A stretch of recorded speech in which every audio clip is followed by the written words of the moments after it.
the work of an Iowa-based organization, Bailing Out Benji, kind of helped spark this investigation. Can you tell me about that? That resolution filed in King County Superior Court requires the company to pay the state $3.75 million with interest. Bailing Out Benji regularly looks through these records of dogs' movement from state to state. Bailing Out Benji played a key part in unraveling a nationwide puppy scheme. Bailing Out Benji, an organization that's been working across the country to stop the pipeline of puppy mill breeders. Bailing Out Benji.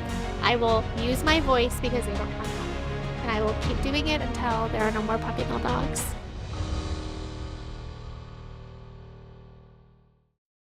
Hello, everyone, and welcome back to this week's episode of Truth, Lies, and Puppy Mills with Bailing Out Benji. I am Mindy. You should maybe know my voice by now. Not sure. I'm sitting here today with Blue, who is licking my face like crazy. Forgive those sounds. And Kristen and Alexis and Jelaine, and we're going to chat a little bit about last week's episode, which was the call with Devon, our Amish dog breeder friend from Indiana. So, that episode wasn't meant to be like hard hitting, like gotcha. What our goal with that episode was to allow a breeder for the first time, an Amish breeder for the first time, to really explain his breeding program to the world and kind of give him a chance to explain the progress that we've been talking about this whole series. Yeah, it was great to have him on, and just wanted to say thank you to Devon for coming out, because this can be a scary situation considering the stereotypes against the Amish community. But this is a great episode. I think the previous episode was a great episode to have him on because it gives people an insight into something that they may not know of or don't have a firsthand experience with. So it was super exciting for him to be able to join us last week for that episode and to hear his perspective, and just very brave and thankful that he was willing to come out and talk to us. Yeah, I agree. And I think we've gotten some pushback of that we've been a little breeder friendly lately. And I think all of this and that conversation with Devon, it's not to say this is all breeders. It's to say we have to stop saying all breeders are this way. It's to change that narrative that all breeders, you cannot breed dogs and be ethical. You cannot breed dogs and treat them humanely. It's just silly if you step away from it. It's silly to think that of the thousands of people in this country that they're all exactly the same. And so just to have that demonstration that no, some breeders are doing better and trying to do better, and hearing the feedback and taking it to heart. And it's interesting to me because the feedback we're getting, it's not necessarily like he's lying, right? It's not necessarily like Bailing Out Benji's lying. People are just uncomfortable about the fact that we're talking about breeding without the lens of the rescue world, or the lens of being angry about the breeding. We've been angry about the breeding, we've shouted, we've protested, and now we are trying something new, and we're trying really hard to create change through education and kindness, which is what we've been preaching this whole time. Mm-hmm. And to be clear, when we're seeing inhumane breeding, we are still protesting, we are still shouting, we are still trying to make changes in those areas. So that hasn't changed. We are allowing for the fact that change is happening because of the work we've been doing. Narrative has just been one way for so long, and we've only seen one side for so long, because I think we've said before, those puppy mill photos get shared and that's what's out in the public, but you're not seeing a whole lot of the improvements that are being made. We're not seeing these kennels that we've had the opportunity to see in social media. Those aren't the ones used in social media. So it's just great to be able to bring that perspective into the conversation, because I think that has been sorely lacking in the current state of how animal welfare has been talking about puppy mills, talking about breeding and commercial breeding specifically. And the reason we chose Devon is because he's Amish. And unfortunately, like we've talked about a lot through this series and in person, the Amish are unfairly stereotyped a lot of the time. And so I think for the first time ever, I'm not really sure, but for the first time ever, an Amish dog breeder was able to have an interview with an animal advocacy organization in a safe way that allowed for us to hear from him about what he sees as responsible breeding. Whether or not our listeners can agree that a commercial dog breeder can ever be humane or can ever be ethical, I think Devon did a great job telling us about all of the things he does in order to prove that he isn't a puppy mill. Yeah. Right. One of the things I really liked that Devon said was that you can't force people to change. The way to bring about change, because people are so hesitant, is to show them how the changes are positively impacting things, and show them that there is a difference. There is a different way to do things. I thought that was really neat. And it's a cultural change. It's happening in their community. And we've said it before, like they're helping each other build these kennels. Yeah. They're kind of competing with each other to like, well, your kennel is done, Jillian. I just helped you build it. Well, now as you're building mine, mine's going to be even better because I learned from yours. Like it's almost like the minute they're done, that's outdated, quote unquote, and then they're moving on to do bigger and better things. And it's just a side of this we've never seen before. We've never seen a commercial kennel who has done it the right way, quote unquote, or the humane way. So. In that vein, he also mentioned, he said something like, just imagine where we'll be in 5 or 10 years from now, and talked about the changes that have come just in his short time of revamping his program. And I thought that was also really neat. Right. And like, believe them or not, right? I'm going to say that, believe them or not, every breeder or broker we've spoken to has said something along the lines of, what I was doing 10 years ago was not the right way to do it. And maybe in another 10 years, I'll be looking back and I will find things that I should have evolved earlier. So like they are, some of them, not all, are looking for ways to improve and are looking for ways to, again, get rid of that like puppy mill designation that we've given all breeders. Say something I noticed in his interview, he was talking about how quiet his kennels were. Yes. And Alexis, we've talked about the socialization aspect and how they're working on that. And that's what he meant, right? When he said, we've worked hard to get our kennels to be quiet, he didn't mean that. He's not punishing dogs. He's not scaring dogs to be quiet or anything like that. He is using that positive reinforcement. Yeah, I think it just shows too, like how intentional they're being about what they're doing. And it does show like all the work that goes into it.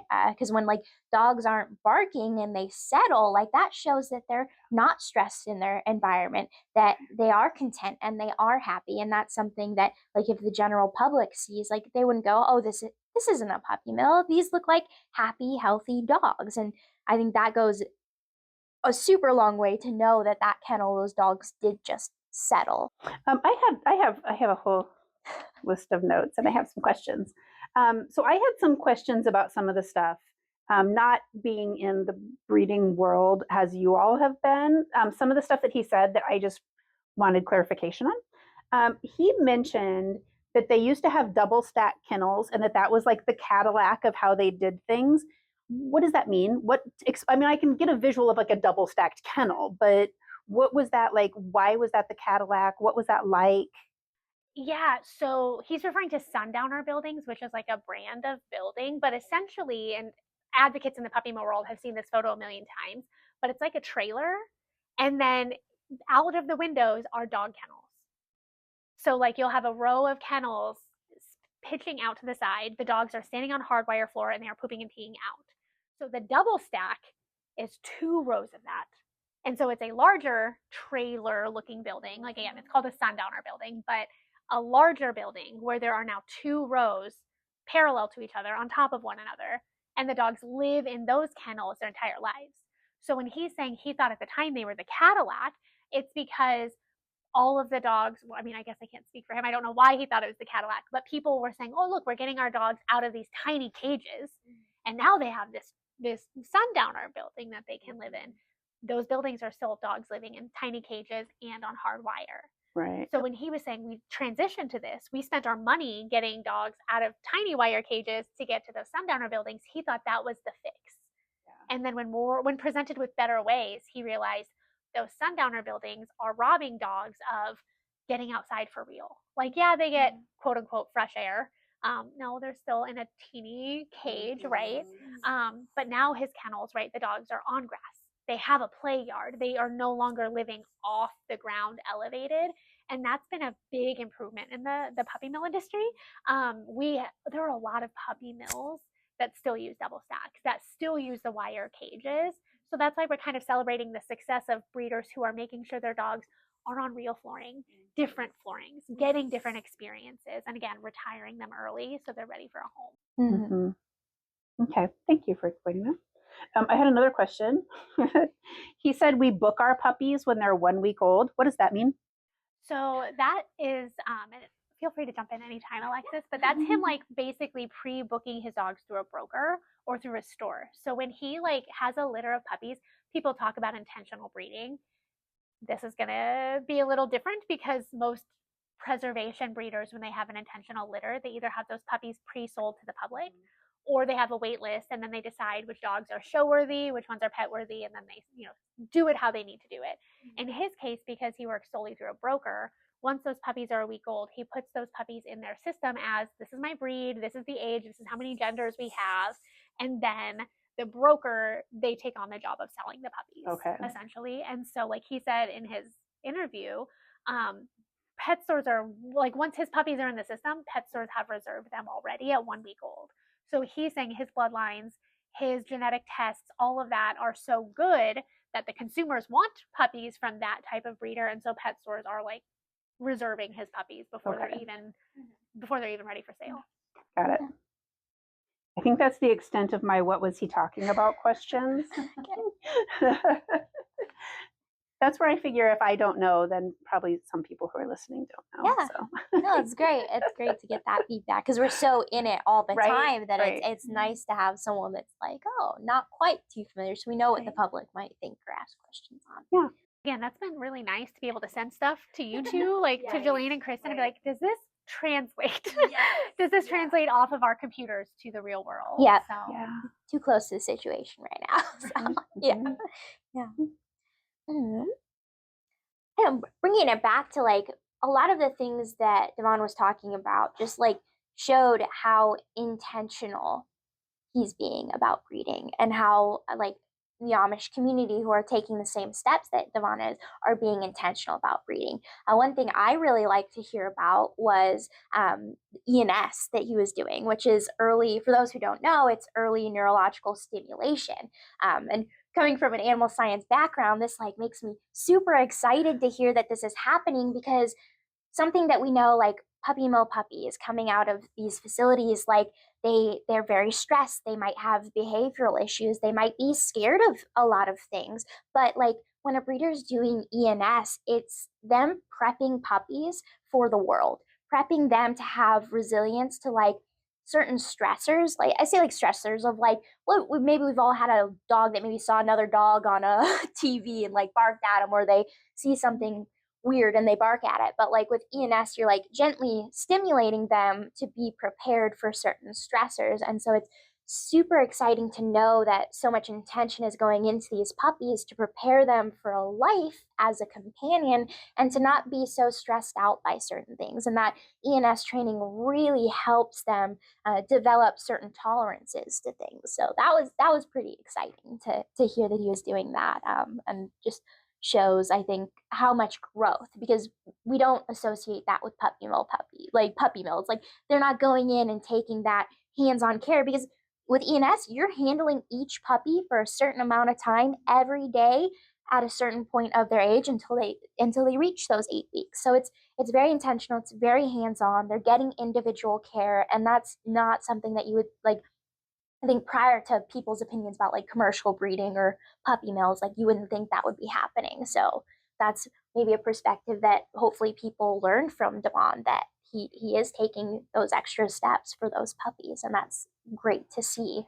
Well, and how well spoken was he on genetics? Yes. Like he knew what he was testing for. Yeah. He is making sure that the adults are healthy enough to be bred and that they're producing well-bred puppies. And again, it's not something that we have ever seen coming out of commercial kennels until these conversations. Yeah. So that part has been really nice too. And I hope that it dispels some of the stereotypes that Amish dog breeders aren't capable of genetic testing their dogs. They aren't quote unquote capable of training their dogs and things like that. Like that was kind of our intention with this, was to show that Devon is doing things in a way that breaks a lot of stereotypes that are out there. And I think that the Amish community offers an interesting perspective on this as well, because they are so community based. Like you were saying, they're now teaching each other or leading by example or helping each other, whereas in other communities we're more isolated, right? Like if I'm breeding, I do not want to work with the other breeder across town. Like that's my competition. Versus in the Amish community where they are more likely to work together. So there's actually this population that has the reputation for being the worst of the worst, has potentially the best environment to spread this knowledge and make this change on a larger scale than some of the other breeders do, just because of their culture. So that's interesting as well to see. And to that note, like if people believe the stereotype that all Amish kennels are terrible, whatever, we don't buy into that. But if people do, they should be thrilled about this progress. After that interview, they should be able to hear that there are at least breeders who are genetically testing and hands-on with their puppies, hands-on with their adults. Like they do have based on stereotypes, they have the most room to grow, right? The most room for progress. And at the end of the day, that's good for the dogs. Like as other organizations might be working on shutting down all commercial breeding or whatever their agenda is, we're focused on the right now. How can we make sure dogs aren't suffering? And breeders like Devon, whether or not you agree with the commercial part of what they do, they're at least making sure that the dogs in their care are not suffering. Yeah, almost to the point, as he said, that they get better care than he does, he said, because they've got AC, he's got solar panels for the energy. I think that was really interesting, because I think a lot of people might have the misconception about Amish people not using certain technologies. So hopefully, hearing Devon speak about all the amenities that he has for his kennel kind of helped give people some perspective about, I don't know, I guess I should go back to when I thought about the Amish prior to doing this work, I was like, oh, they don't use technology, or they don't use anything like electric unless it's I think I heard somewhere that it was somebody else's and then they could use it. But the Amish do have certain abilities to use certain technologies, to have phones in certain situations, or that their kennels do have full amenities for their dogs, that they are using AC. They have temperature gauges for all the puppies. Just hopefully that gave perspective to people and changed the imagery really about when people think about an Amish facility or an Amish kennel, that know that there's more to it than what you may have heard in the past or what the narrative has said. Because Devon talking about his kennel painted probably a very different picture than what people are used to hearing when they hear about an Amish breeder. And again, we've said this a million times, it's not all Amish. It's not in every community yet.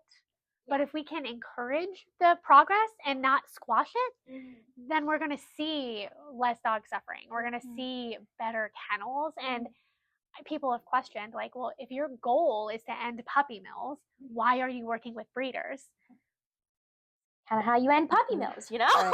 It's better if they are also invested in this, that they are being intentional about this, because, we've all heard it, you catch more flies with honey than vinegar. If they want to make these changes, that's how we end puppy mills. We're not here to end breeding. That's kind of an unrealistic thing. So the fact that within their own communities, they can make the changes themselves and want to do that, that shows more progress than anybody coming in and trying to force them, any laws coming in and trying to force them. So, yeah. Well, Devon even said it at the end of the episode, he is learning from us too. And it's not just him, it is every community that we have gone to. I thought that was a really interesting part of the conversation, but also every conversation we have with these breeders is they want to learn from us. They do want to learn from the public. We've just never allowed for them to learn from us in a safe way. And I know that triggers some people. They don't want our sides talking, but only good can come from education to breeders on how to do things humanely. Yeah.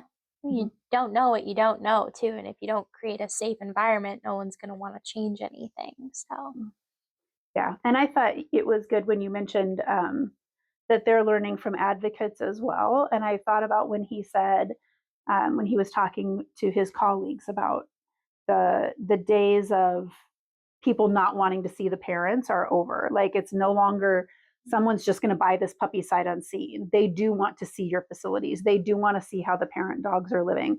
And so him trying to spread that word to people in his community to say, you need to prepare for this. Like, you need to expect that they're going to see that.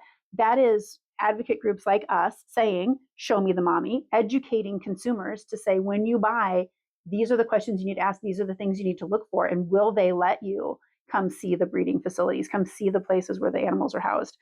And so that messaging has gotten through to people, and it's gotten back to breeders, and it is making a change. And that's the whole point of everything that we do, is to make those changes. So when we're talking to Devon, and Devon is saying, when you go to a pet store, they should be proud of the breeders they source from. They should tell you who they're sourcing from. That was huge, because he doesn't want his puppies for sale next to Steve Cruzy's, right? And we know that that kennel, that Stonehenge kennel in Iowa, with so many violations, they're selling to like most of the pet stores in Florida. They're selling to a lot of the pet stores across the country. They're selling through newspapers. They're selling everywhere legally. So if we can start getting the breeders inside to have more autonomy, to have more education, they've never heard those things before. They've never realized that the pet stores are selling puppies for $10,000 when they bought the puppy for $500.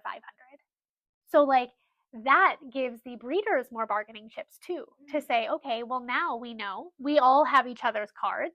How can we force the pet stores from the inside to stop buying from the worst of the worst? Because we can keep doing it from the outside, but if the breeders are putting pressure internally to say, no, look at how phenomenal our kennels are, why are you still buying from the subpar ones down the road? That's going to help create more pressure on a different level that we couldn't do. And Devon clearly had a lot of pride in his breeding, in his facility, and in his pets.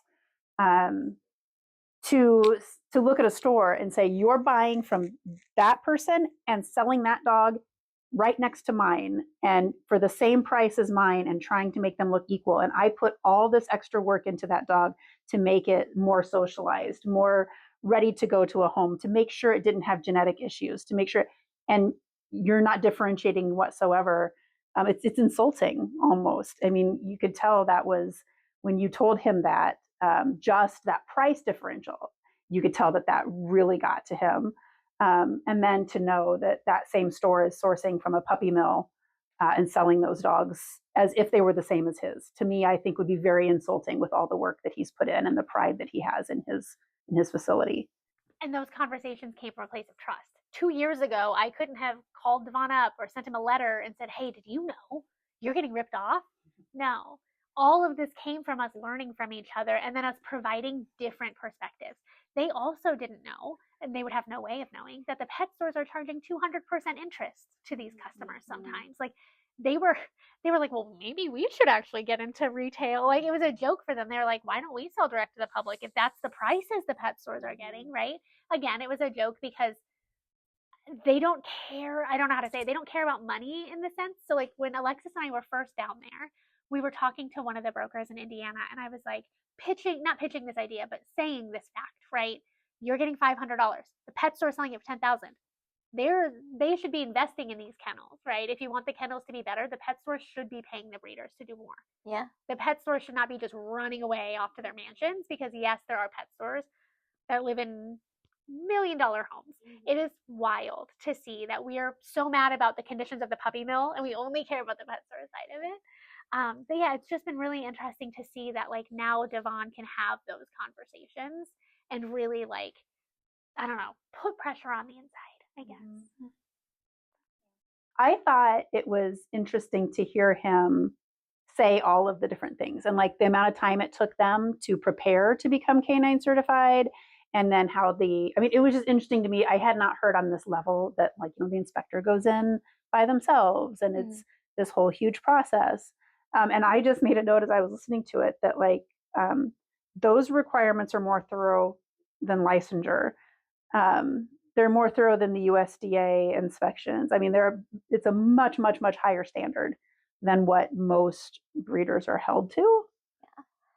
Just building on that, something that I really hope that people heard him say and like take away from this is that like this, what he's doing, being a part of like the canine care program, it's not just something that he can just pick up one day and then set down the next. It's something, as he said, that he has to be doing throughout the year to be able to get the results that he is getting with the dogs, because he has to track like everything that he's doing throughout the day. The socialization has to be on for the dogs all year long. So I really hope that people heard him when he said like this is something that like he's working on day in and day out. It's not just like, oh, I show up and he's just putting up a front. It's like the work shows that they're doing this. This is really what they're doing every day at their kennel to get the results that they're getting, to get the dogs as socialized and happy as they are.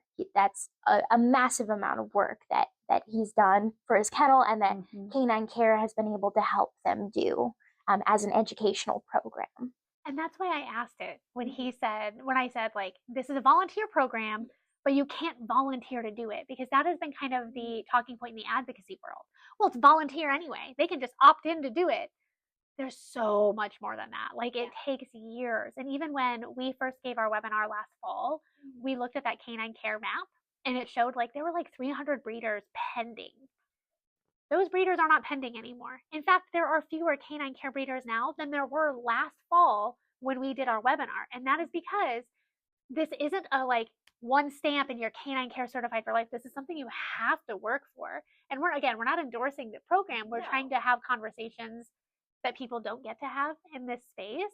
But it is really interesting to see that through our visits and through the last year that we are seeing canine care being picky. They're not accepting everybody. No, it's like you keep up with it or you're out of the program. And I think that's what we've seen with the numbers dropping and what Devon was talking about. Like, yeah, he has to be on it all the time.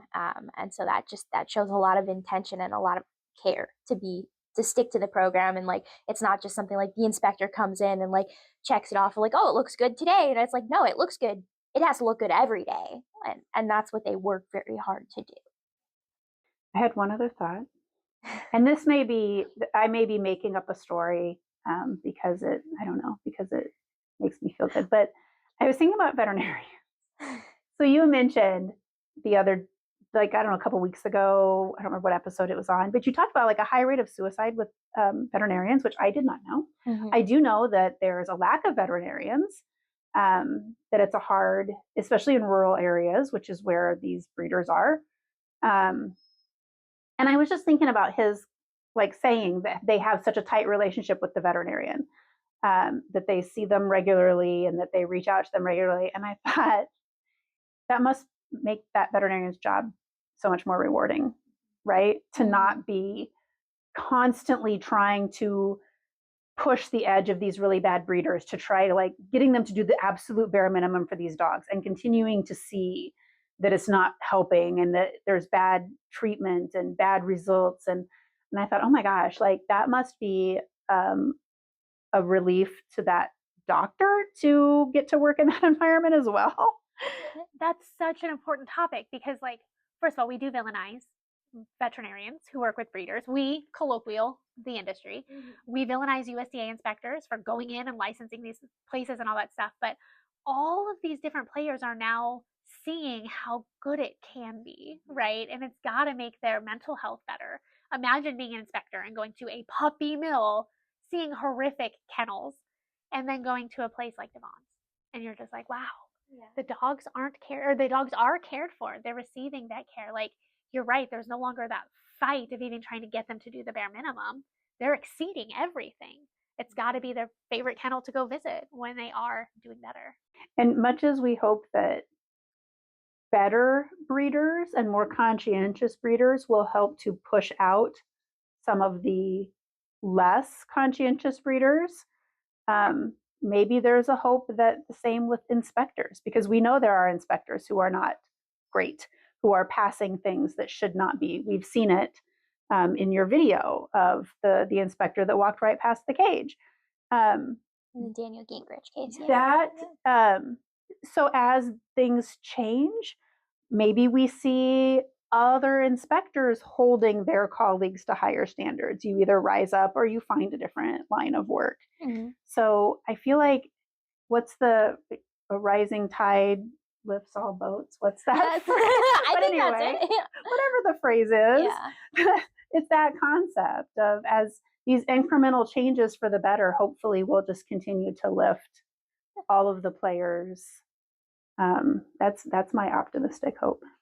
Well, we're trying to change our mindset too. Like before, if we saw a kennel that had violations in 2018 and now in 2025 they don't have violations, before I would have been like, who did they pay off? Yeah. What do you mean they haven't had violations in 7 years? They had a little history of violations. Why are they clean now? Maybe it is because they actually chose to do better and they upgraded their kennels. We can't speak to that unless we've personally seen them. But even Devon, like when we first met him, he told me that adding heating pads to kennels, he was the one who said it reduced the rate of canine morbidity incrementally in his kennel. He didn't know why puppies were dying. This was decades ago, right? It was not like in his current facility, but he didn't know why puppies weren't making it. He was used to raising farm animals, and once they started doing those little scientific things, the health things that dogs needed, more puppies survived. Like, why are we fighting that progress when we know animals are doing better? Really hope people felt like they came along for the ride with like us in this field research, because like as we're doing it, hoping that like people are getting a perspective that they don't get to see, that doesn't get talked a lot about by other animal advocacy groups. So that's just something I'm hoping people take away from, that they found this an interesting conversation, a new perspective, something maybe that they didn't think of before or that they didn't know about before. So I guess that would be my last little note, is I really hope people came in and deeply listened to Devon and heard the work that he's doing, and know that like there are places out there that are really trying to set themselves apart, that aren't puppy mills and that aren't places that we have to worry about. And we can disagree about breeding, about sourcing for pets, but what it comes down to it's really about getting rid of puppy mills and making sure that animals are being taken care of. And everything that I've learned about Devon, I feel that that's something that he really cares about. So I hope that people have enjoyed the ride and felt like they've been through a little bit of field research with us, and hopefully take some notes about doing their own field research responsibly, or just thinking, I guess, about all that's been conversed on. Well, and that's it, right? We're here to provide perspectives and to provide research and data. So I think that's why this podcast is so fun. You're not like before you tuned in, and again, it was 3 experts, self-proclaimed experts, and we were talking at you and we were telling you exactly what to think and all of that. And now we're taking the step back and saying, hey, here's just what's happening. And it's really interesting to see, and we want to share that with people. And that doesn't mean we're the enemy. No, we're just traitors. Yeah, we're research people. Like, it's silly for us not to be out having these conversations, not to be doing this work to get the full perspective of the industry, because we're not just going to focus on one avenue. We really have to open ourselves up to these conversations, to learning about the breeders that are making changes, because this industry isn't just going to change in one way. It's going to take all of us from all over the industry, the animal welfare side, the industry side. And so hopefully that's sparking some conversation here, and like we're just doing our part as the research people, to bring a safe space to have that conversation and to present the information to people that we're finding, hopefully in a safe way and maybe a contemplative way. Even the canine care program, people are scared of it. If you work on policy, like if that's your thing to ban pet stores, canine care is a threat. We see it as a tool in the toolbox. We see it as an assistance, an educational measure to help breeders. That doesn't mean you have to like be a jerk about it. You don't have to wish that the program would close, the program would end. Like, it's serving a purpose that we couldn't serve. So we're just excited to kind of observe that as it's growing. And so I guess the last thing we want to end on is the fact that we want people to be kind to everyone, but stop with the stereotypes. Yeah. And that goes for everything, right? But if you care about diversity, if you care about inclusion, if you care about just being a good human, maybe don't just say all Amish breeders are bad.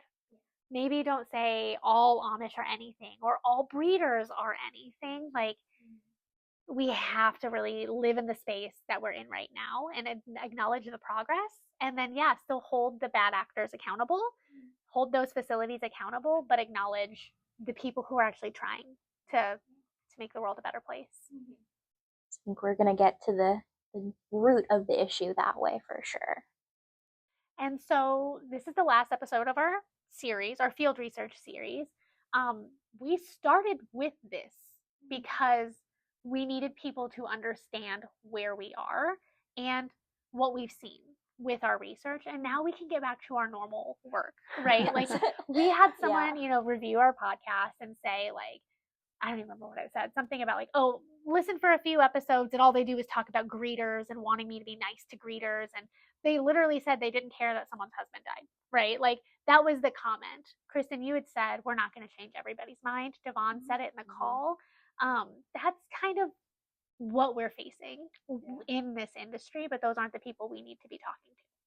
Right. Yeah. There's always those people who are going to want to paint everything with the same brush, and they're going to want to villainize, and they're going to want to criticize. That's not our audience. That's not who we're talking to. That's not who's going to be part of the solution.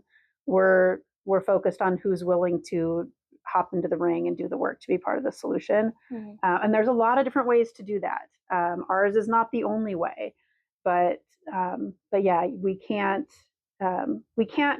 make everyone kind of open their mind to it. But for those who are, we're here to have those conversations. And yeah. Thank you for joining us and hearing us out about our field research. I think it's just kind of something that's very unique to our organization that not a lot of people have had the opportunity to do. So it's been kind of exciting to be able to share that with people and share new information. And hopefully we all get to continue having these conversations and be open-minded about gathering new information. Well, thank you all so much for joining us again this week. We will see you next time. Bye.